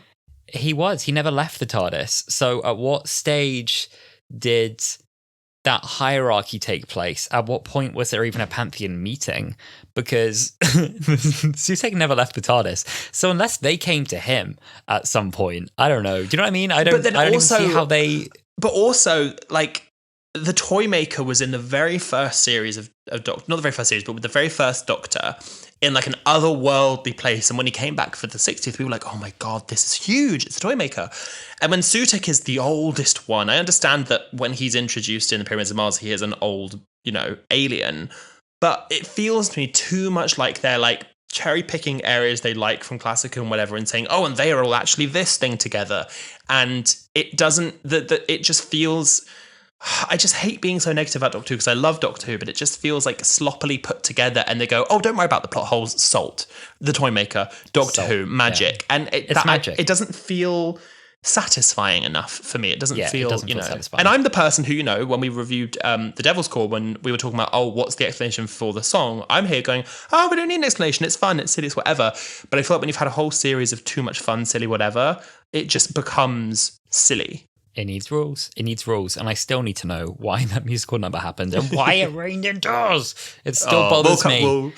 We'll come to it. We'll come to it. Will we? Will we? No, as in you and I, in a couple of weeks, we'll come to it. Oh, I see. Yes, we will come to that. We'll talk about the whole arc. We will. So the other big reveal is the identity of Ruby's mother. And I guess Ruby was doing a final fake out in that moment, looking at the screen going, but I don't understand. What does it mean? Because we had all that hype. Who's it going to be? Who's going to be? And I turned to our friend and I was clowning and I said, it's going to say Susan Foreman on the screen. She won't recognize the name, but it's Susan Foreman. And in reality, it just said Louise from Deptford, NHS nurse. And I guess she was like acting and trying to trick Sutek, and they'd already agreed on their plan. Like, whatever it says on that screen, you will not let him know. But then I don't think she saw it, because then later in Unit, when it comes up on the screen, she's like, oh my God, like that's when she's learning it. That's how I read it anyway. Yeah, okay. Well, like, I like the sentiment. I like what they tried to say. I like everything RTD said about this being a bit of a response to The Last Jedi, and he liked that Rey in that was unimportant. She was just a Force user who was special because she was special in her own right. I get it. I think we were teased so much with a hidden song, Carol of the Bells, the Trickster's theme. There's something very wrong with this creature, manifesting snow, things around her happening that she describes. This is so Bridgerton. This is like Star Trek. None of it meant anything. We don't have an explanation for why Carol of the Bells starts playing other than it's significant to Ruby, which doesn't explain still why and how it starts playing. My parents used to play me a lot of panpipes. Let me tell you something. I don't hear panpipes when I think about my birth. The snow indoors and like the flake of snow happening as they leave that planet from Boom. No explanation for that, why that happens, other than it was just, it was important because Ruby felt it was important, and that in itself created a memory to come through, I guess. I feel like for me, two things. First one, similar to you, I have no problem at all, really truly no problem with Ruby's mum being a nobody. Yeah. I did say, I was like, oh, that'd be a bit annoying, but I have no problem with them subverting expectations and saying, oh, you really thought it was going to be something important, but actually, it's this. I really didn't mind that, like, at all. I think it could have been done better in that I think maybe they should have saw her from a distance, and the doctor says, she chose not to see you, and she's like, oh, I could go say hi, and he's like, time she's up to you, and maybe she goes, no, you know what, she's happy and she's living her life, I've got my family, that's the answer I needed, draw a line under it. I feel like they could have written it, I personally would have written it slightly different, obviously I'm not a writer, but I don't mind that they did that. I don't really have any problems with that. What I have issues with is a lot of setup with no payoff. And it feels like we're in an era of content where, and this is where I find it a bit disappointing, I guess. Russell's been saying, like, we live in this internet age where you're trying to make these viral moments and have people click on this. And it feels like he's writing for that as opposed to writing for a good story. So lines, I feel like we were given all these sort of like quote unquote promises throughout the season. I've listed a few. We have the Doctor's memory of the Ruby Road scene changing, Ruby making it snow wherever they went, Ruby's mum being unable to be seen in the time window, being glitching, her pointing at the Doctor. We have Maestro saying about Ruby, this creature is very wrong. And we're given all these clues that, there's something really, really wrong with Ruby. There's something really big and, the gods are scared of this, what's going on. And when we get the answer that, oh, she was just some normal woman and she's important because we made her important, I think, well, no. Like, where did this 15-year-old who had just given birth find this cloak? Where'd you get the cloak? Where'd you get the cloak? Why are your memories changing? Why is the footage glitchy? Why can't Davina McCall... Why can't we see her on CCTV? Why can't we see her on CCTV? Why can't Davina McCall find her? Why are they saying there's no DNA records? She works for the NHS. Why could the ambulance not find her in the far future? Like, it starts giving all these questions, and what I hope happens in season 2 is that we find out she's actually a villain and she's part of this larger plot that the end scene when they're all together and she's hugging Ruby and she sort of wormed her way into their family. I'm like, I don't trust you. And I hope we get a payoff that she's actually part of this larger plan, a bigger trick. But I'm worried we won't. I'm worried it'll just be, she's just, some mum. She's some nobody. I really doubt that. That build-up can be lovely. He's done it well before with things like the Dr. Donna, and that became like, oh, the Dr. Donna, like one and the same. A version of you that took on my mind. And the reason that everything built towards this was because you are such a unique event in space-time that all the timelines converge on this thing happening. It has to happen. And then it's over in a split second, and then Donna forgets and she goes back to an ordinary life. And that was so satisfying, and it was unexpected, and it had a good payoff. So I think I'm on the same page as you, really. I think in that moment it felt disappointing. With the reveal, particularly, of the point, and they're like, and why does my memory keep changing of this moment? I don't think we know why the memory kept changing. Do we? We don't. And also, like, the fact that she wasn't pointing at the, she was pointing at the Ruby Road Church sign. And the only logical explanation I can think of this is that she's hoping the CCTV will see her point at the sign, and then whoever gets that CCTV will go, oh, she put down the baby, so I guess she wants to call the baby Ruby. Like, that it doesn't make sense. I don't think it is a cohesive plot. And also the things that Ruby's mum saw happening. She drops off the baby. She sees a police box materialize out of thin air. she sees a goblin ship appear on top of the church. She sees this man run up, pull down the goblin ship and impale a goblin king on a spike. Her baby's asleep underneath all of this. It falls 50 feet through the air as well. And then he comes back. She's not moved, but missed all the action. And then turns around and is like, oh, by the way, that's a good name. Like, what? What? Like, I just what? can't with it. It just doesn't my eyes work. rolled so hard, I passed out and I smacked my head on the floor. And when I came around, the credits were rolling because I was so like, when it was like, oh, she meant the sign. And then the sign glitched in. And then we could see for the first time that there was a sign there that said Ruby Road. And it was like, that's not even fair because we didn't even know there was a sign there. It wasn't there. And you removed it. The way that you could do setup like this is if the whole time we saw there was a sign for the church on Ruby Road and we had seen it was there the whole time, and then at the end the Doctor is in, maybe they go back to the memory TARDIS and they see her point and they're like, wait, but why is she pointing at me? And then Ruby looks up and goes, Doctor, taps them on the shoulder, they turn around and then they see this and then they're like, oh, like that would have been better. Like, it's me, it's my name. But even then, like, who was that for? She could have just said to him, call her Ruby. Like, I mean, she could have just said that. Honey, I put a little note in with the baby. Anything else. And she got called Ruby anyway? I think that on top of the ending. So when Ruby's in the TARDIS at the end, with she's got a whole family in the flat, and she very quickly brushes over the fact of like, oh yeah, I've told my mum everything. I told her everything. She knows all about you. Oh, and she's fine with that. She's fine with that. And then...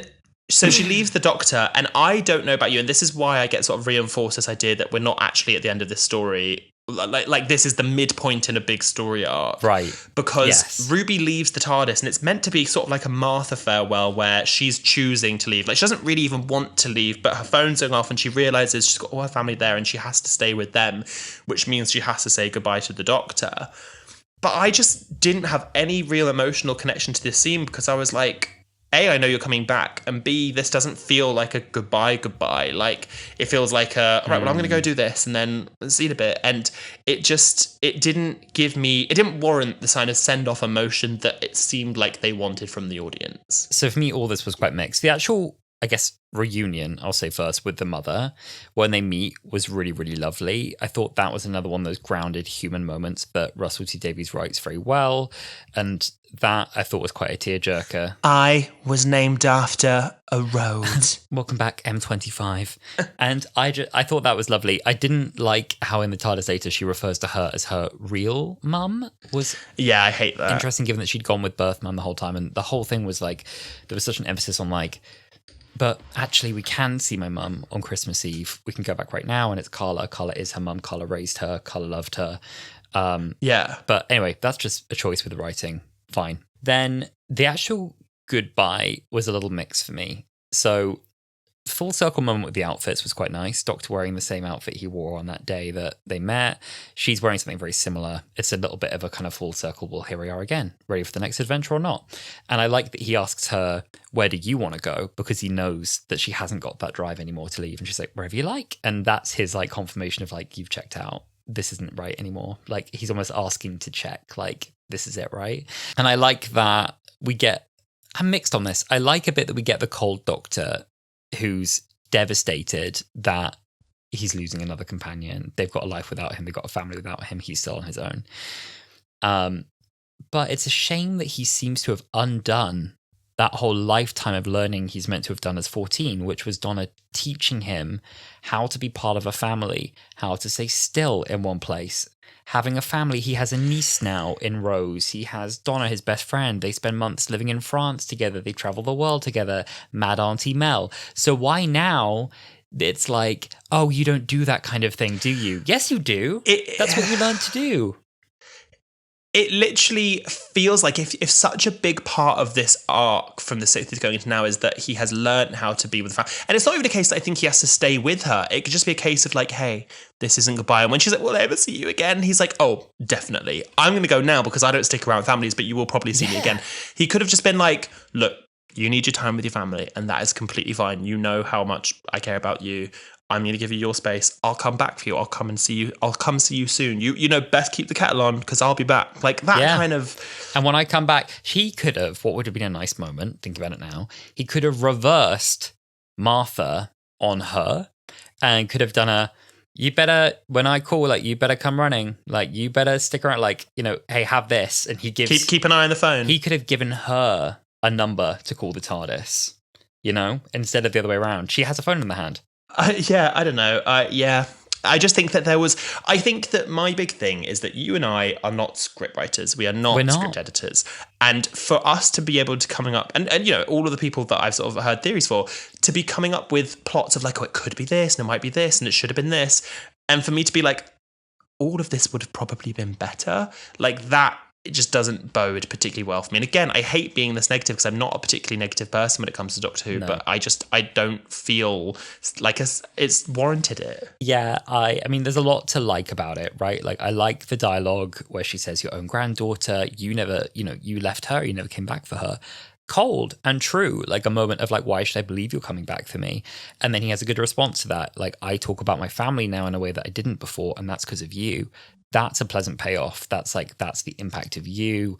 I didn't talk about my granddaughter before, but how much you care about finding your mother and you love your family, that's made me reevaluate my family. There's some bits in it that are good. I hope with all this Susan, and especially seeing Caroline Ford is still alive and very active in Doctor Who world, I hope that the arc for the next season is the Doctor trying to find Susan. And I actually don't think it will be, but I would hope that we don't have all this set up for Susan to then be like, haha, gotcha, it's not that. When us as fans are asking for Susan to come back, we're like, bring back Susan. We would love to see that. Yeah. And to get all of this tease is like, is Susan going to be at Susan? And then to be like, haha, got ya. Like, it wasn't. And like, I would like her to come back. It would be shocking now to not include Caroline Ford as Susan, to pass the baton to a new actor to play Susan. I'd be really upset, actually, if they didn't have Caroline Ford starring Doctor Who. I'd be shocked if they did this storyline without her. I would personally find so disrespectful. I don't think they'll have done that. I imagine what they've done, they might have already filmed. If it's in season 2, I think they've probably done it. But I thought we'd get her in this story in a more meaningful way, given that the cliffhanger at the start of not the cliffhanger, like the sting going into the titles in The Legend of Ruby Sunday is my granddaughter's called Susan.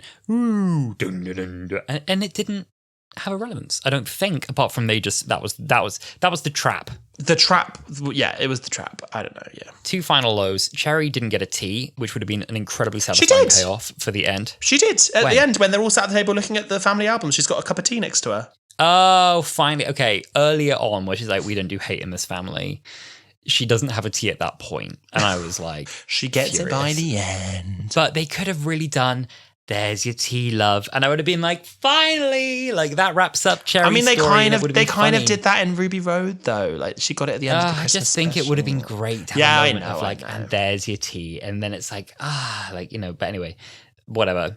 Minor point. The shot of the TARDIS crammed into a tiny doorway, gorgeous shot, loved it, made me laugh, thought it was really funny. The TARDIS is no longer scary, it's now cute, love it. A low for me, a forced romance between Kate and the Colonel.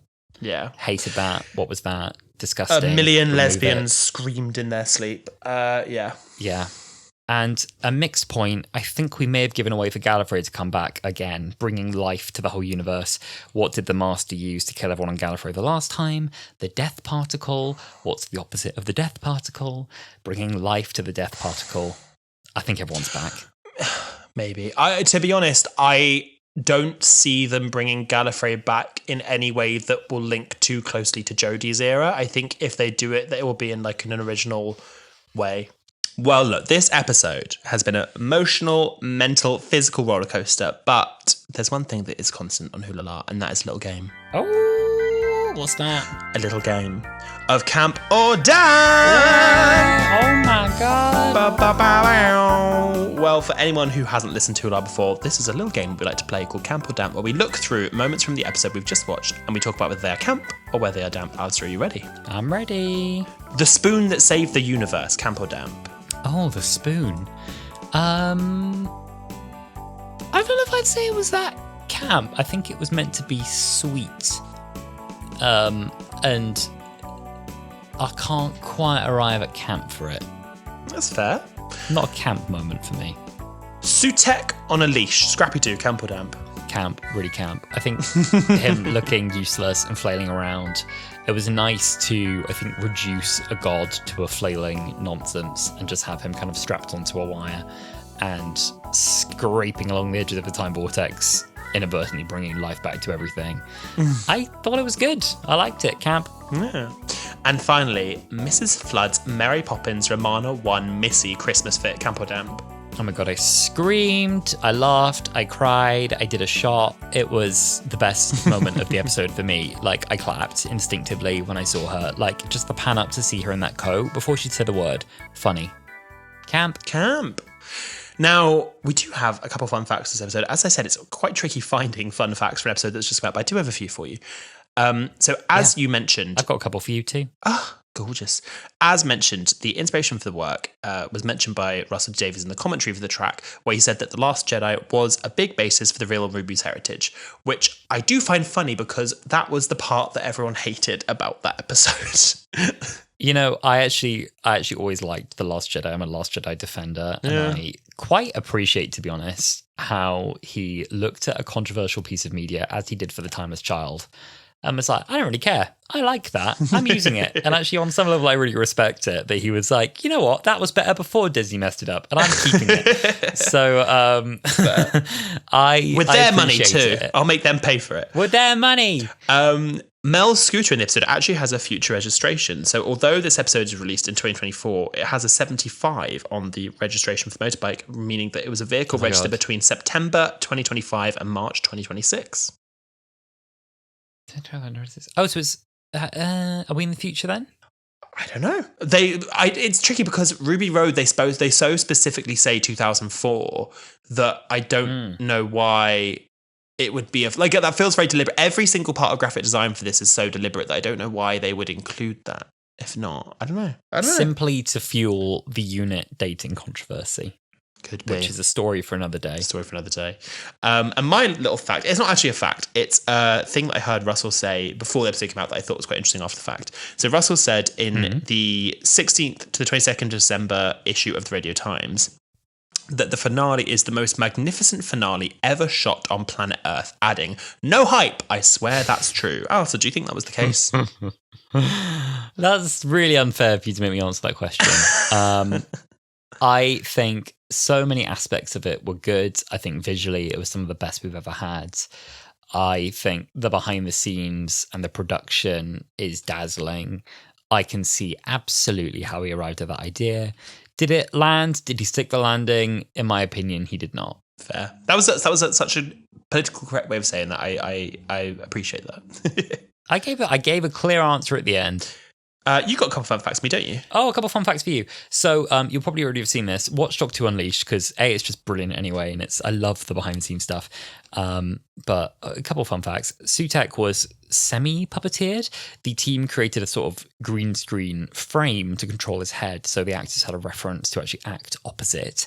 And as well, when they were filming kind of the TARDIS, and they needed to understand where Sutek would be, they could do that. Apparently, they briefly considered making him a full puppet, but part of the issue of doing that is just he's so bloody big that it wasn't really doable. But that was quite fun. There was a little bit of puppeteering going on in there. Yeah. And the final scene they shot for this one, wrapping series 1, was in the TARDIS during that take back from Sutek. And I love as well the way that Shusi delivers that "I'm back" as he runs into the TARDIS at the end. Yeah, that's really sweet. There's a really sweet moment on Unleashed when, you know, they're kind of cheering. They can hear all the crew there shooting him and giving their flowers, their wrap gifts. And yeah, it's very, very sweet. I like having a moment like that with just the two leads on the TARDIS. I always find it a bit like underwhelming. Like, I think David Tennant's last scene he shot was him like falling from the sky, just on a rig, being a bit like, ah! So I quite like that. Well, thank you so much for sticking with us on this podcast as we've gone through season 1 of Doctor Who. Now, we have not forgotten that it is Pride Month, and this is, after all, an LGBTQ+ podcast. So next week, we would love you to join us as we go through our favourite queer and camp moments from season 1 of Doctor Who. Oh, yes, please do. We need your recommendations, actually, for some of your most camp moments from the season so far. Oh, it's done. From the season. From the season. It's done, honey. So you can tweet us or contact us on all of our social media, and we're at HulalaPod everywhere. Or you can send us a voice note. I believe you can do this on our X account at HulalaPod, or email us hulalapod@gmail.com, your voice notes for what you thought were some of the queerest and campest, silliest moments from this season. Yes, please do share those with us. Exactly. And you can always go onto our YouTube channel to rewatch old episodes of the podcast. Yes. And if you'd like to support the pod as well, you can rate us 5 stars. You can follow us. You can visit our Ko-fi, Ko-fi, to buy us a coffee. You can share this podcast with someone you think would enjoy it. You can head to our socials and repost our posts. And you can go on the socials as well and find a bit from the episode you liked. Quote us, screen record us. Share a great hot take we made this week, or something you hated. It's all publicity we can do with. Exactly. Well, thank you so much for listening, and we will see you next week. See you next week, my darlings. Bye. Bye.